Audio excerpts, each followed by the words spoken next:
Hello, mommies! So, gusto ko nga i-test tong pressure cooker na nabili ko. Medyo matagal na, pero ngayon ko pa lang siya gagamitin. Sobrang aesthetic, diba? At napakasyala.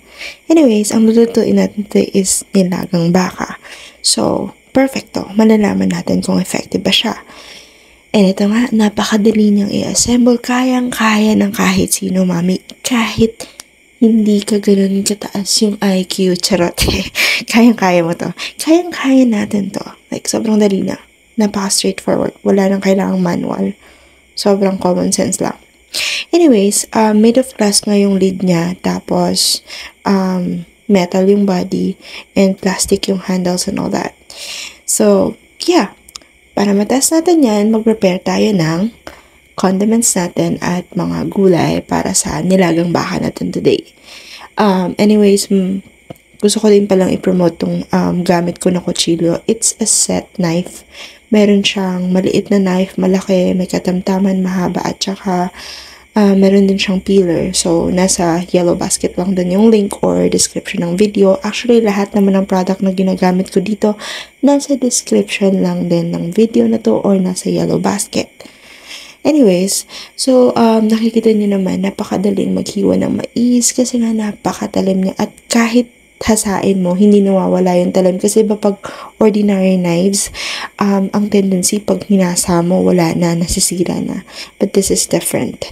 Anyways, yun nga. So, kung gusto nyo rin itong, yung basket na parang may, ano ba tawag nito? Wash basin. Yeah, set siya na 3 set kasi may parang basket each basin at mayroong large, medium, and small. Available lang din yan sa yellow basket natin.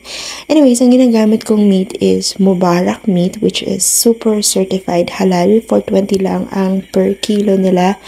And meron silang iba-ibang option. May mga shawmai and all that. And they are selling halal stuff. So, sa mga Muslim na nasa Luzon at nahihirapan maghanap ng baka and so, you have Mubarak. Nagde-deliver din naman sila. They do Lalamove deliveries and all that. Anyways, ito, so ready na nga ang aking mga kagamitan. Kailangan na sa pagluluto ng nilagang baka. And I know hindi nilalagyan ng balunggay yung nilagang baka, but since breastfeeding tayo, kailangan natin yan. So, exception talaga tayo dito. Anyways, nag-add lang ako ng oil sa mainit na pan, yung pan na gagamitin natin. Tapos, sinutay ko ng very light lang yung beef. Pwede namang hindi diretsong laga na, but for me, I prefer this. And then, ground pepper and some water. Pakukuluin lang natin to. At syempre, yun na nga, ang kagandahan pala dito sa lutuan na to, sa pressure cooker na to, meron siyang lock sa gilid. Nakita niyo ba yung white na parang gilid sa gilid?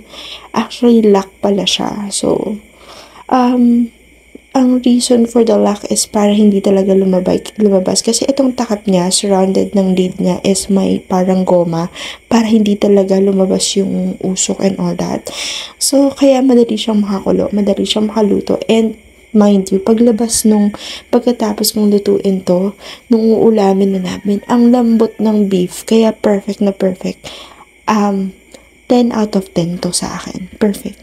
Maganda pa aesthetic. Alam mo yun, puti, bet ko na yung kulay. Tapos, performance niya, okay pa. O, diba? All in one.